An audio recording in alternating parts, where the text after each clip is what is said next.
Hey everybody. I was going to make this in the park today, but nature had other plans. A little thunder and lightning rolled in, and I decided, well, I might want to go ahead and go home and change the direction of wanting to share this with you all.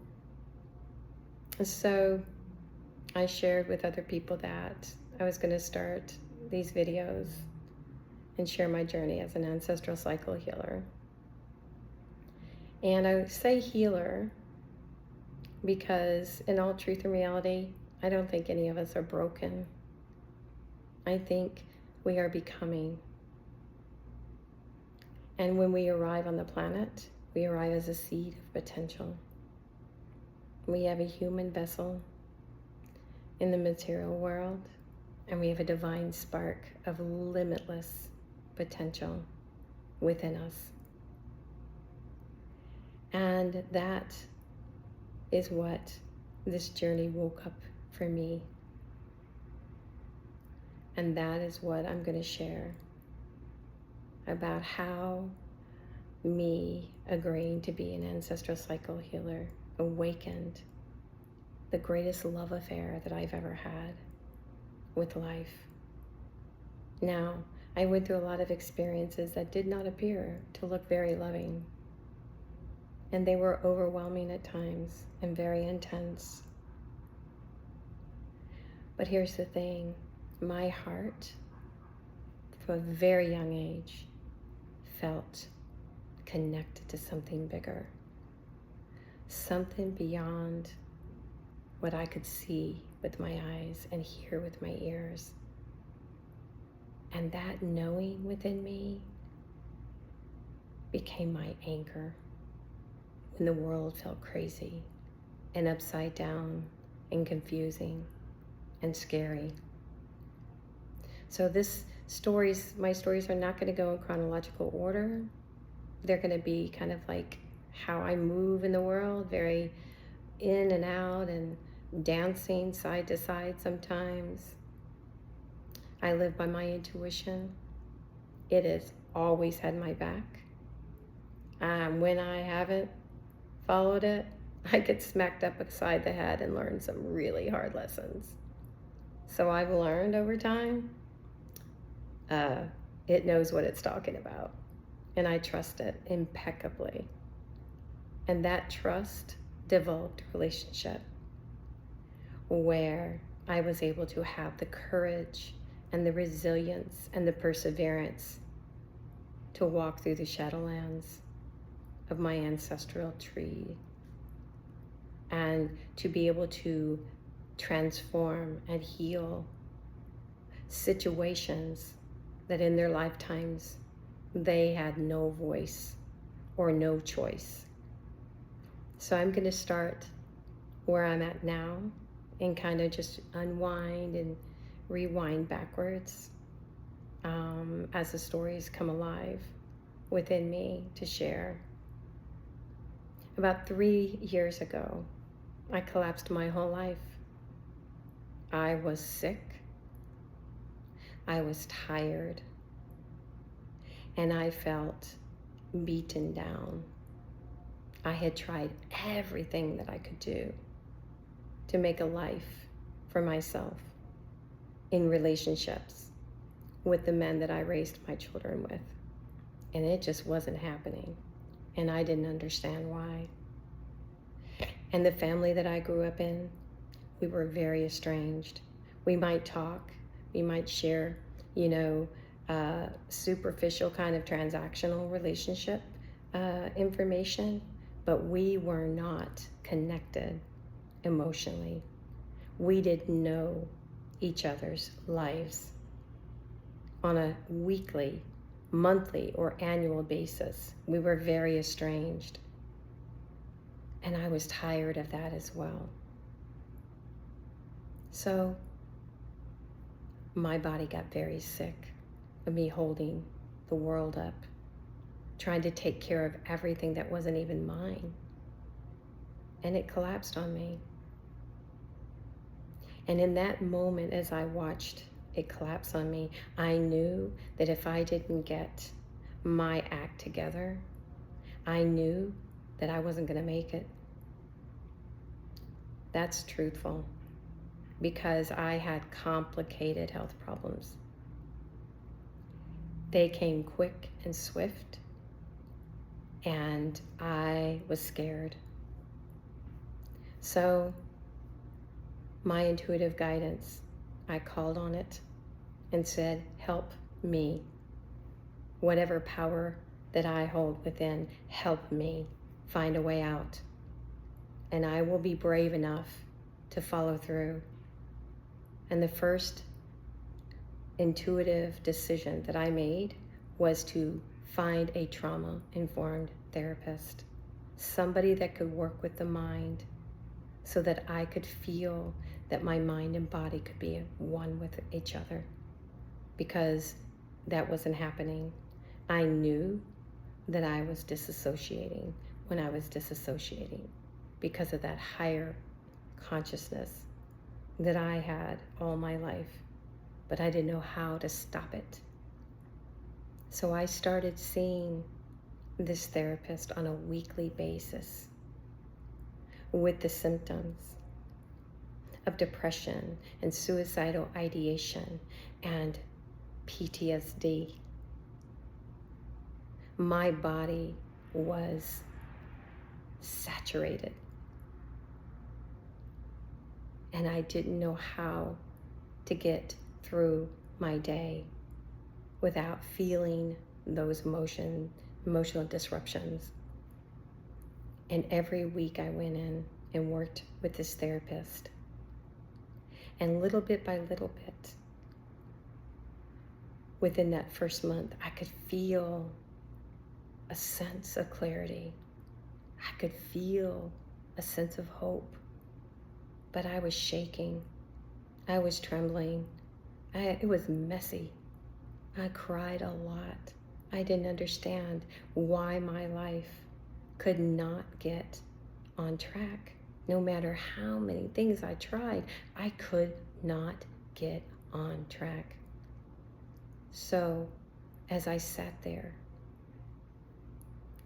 sharing my stories, sharing my truths, trusting this person would hold space for me, things started changing and shifting. By about the third month, I wasn't getting triggered anymore. I wasn't freaking out. I was being able to breathe.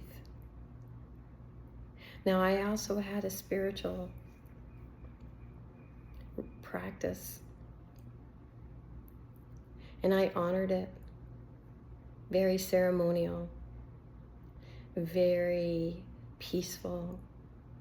It kept me tethered to that power that was within me. It connected me to the gifts, but I was out of balance because I could not focus without fearing the worst things. So I started combining the trauma-informed therapy, and I went into working with a mental health community. I wanted to make sure that I could understand the psychological process I was going through.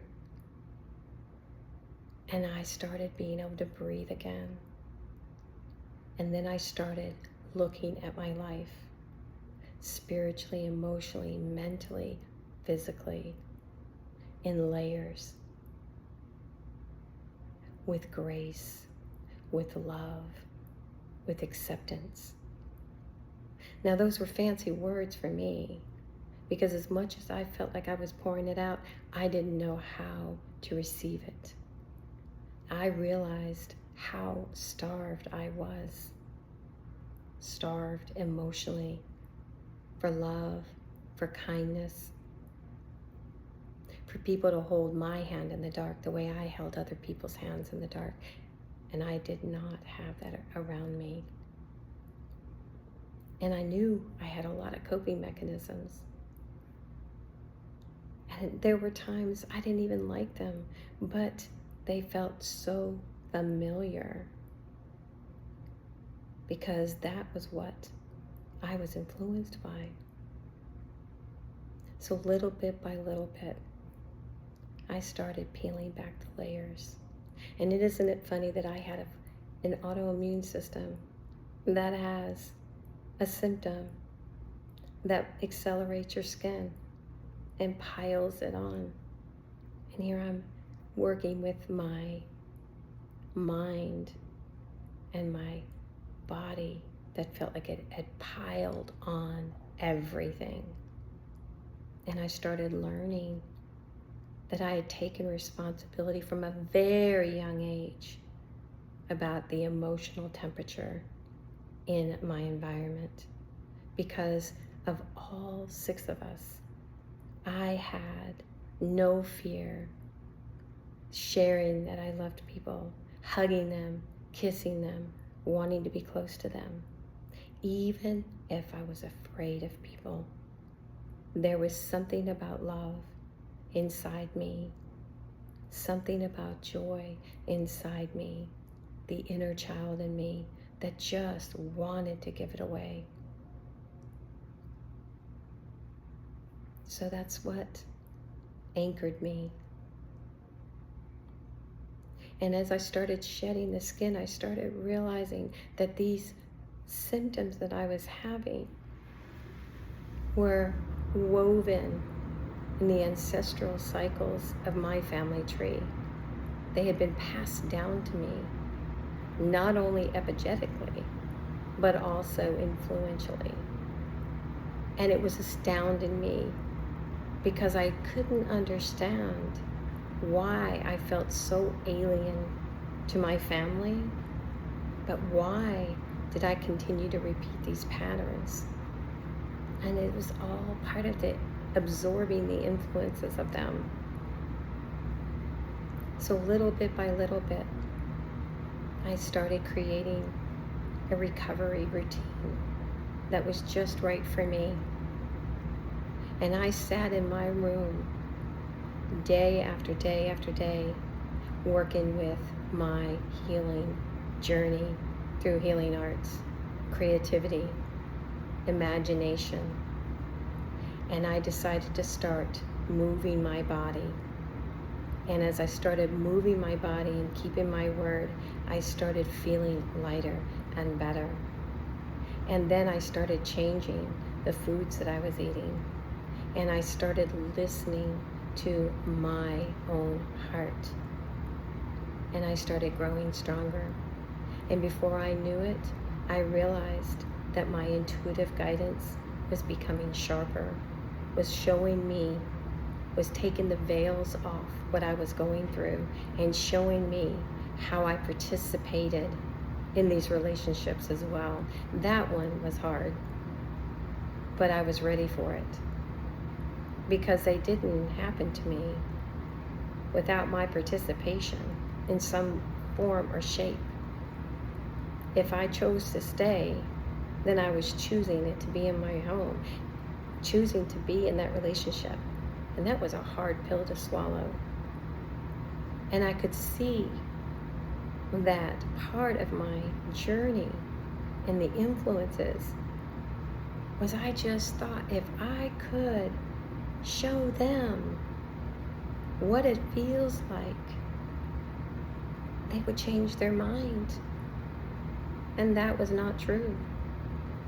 It was not my responsibility to change anybody's mind. It was not my responsibility to be the emotional manager or moderator.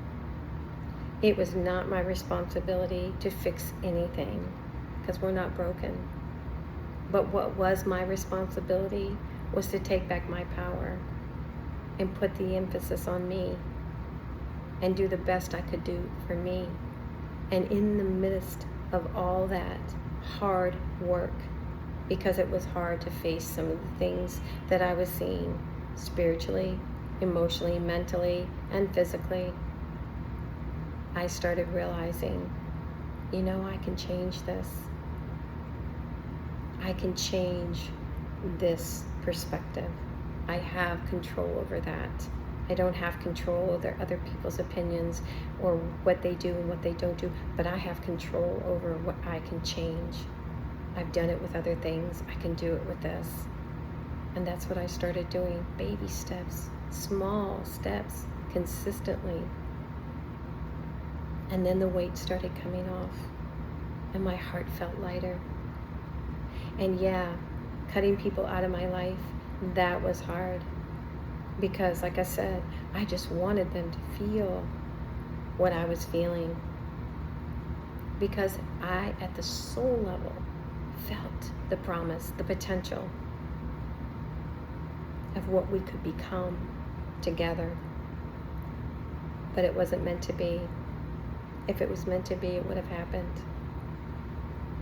And at first, when I started putting boundaries down, oh my gosh, I think it hurt me more than it hurt them. Because I thought, oh, I love them. I have this selfless love. But that selfless love was leaking all over the place. And some of the people that I offered it to, they really didn't deserve it. They were not reciprocating. It didn't matter what I did. And me, I could not be anything but unconditional love because I felt that pain when I wasn't. I did not like what it felt like to be cruel or angry for too long or any of those low energy, because the healer in me knew that there was a different way. But for me to be able to experience how to get through what I was going through, I had to face those two. Those places in me that avoided feeling the pain. Those places in me that self-sabotaged because I didn't want to turn it outward. So I turned it inward. And I had to sit with that and love myself through that. And soon I began to feel calmer.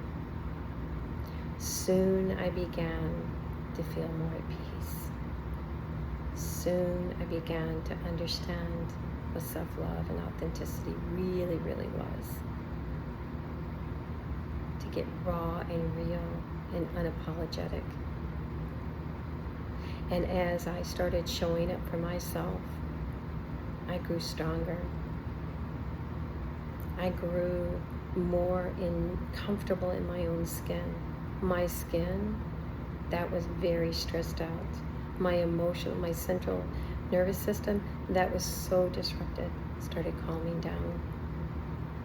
And then I went a layer deeper. I joined other communities of support. I did inner shadow healing work, and I did inner child healing work. And in those moments, it was like a miracle happened, because I reclaimed parts of me that I had left abandoned and neglected, the same way I felt left abandoned, neglected. And then life started changing almost overnight, even though it took months and months and months of rebuilding the way that I would be strong enough to make a decision on what I wanted to do in my life. And it came. And one day, a door opened and I left. I left everything except what my car was going to pack in it. I left on faith and intuition and guidance that it was time, because that's what I wanted. I wanted to leave the place that I felt buried in, that I felt like I had been in a desert for over 40 years with no water.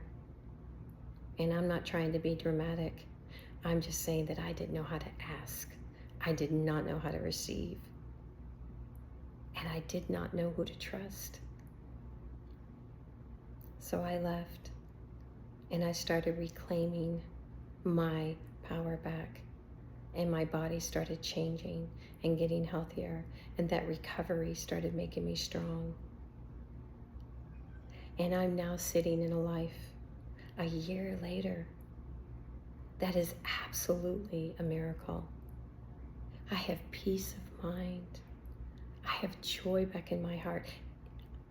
I am going through challenges like life does, but I'm doing it holistically, soul, mind, and body. And now I'm stepping out to do the kind of work in my soul path that I wanted to, which is to help people understand and who they are in truth, who they are in reality, that we are greater than we have been told we are. And it all is inside. Everything we need is inside us.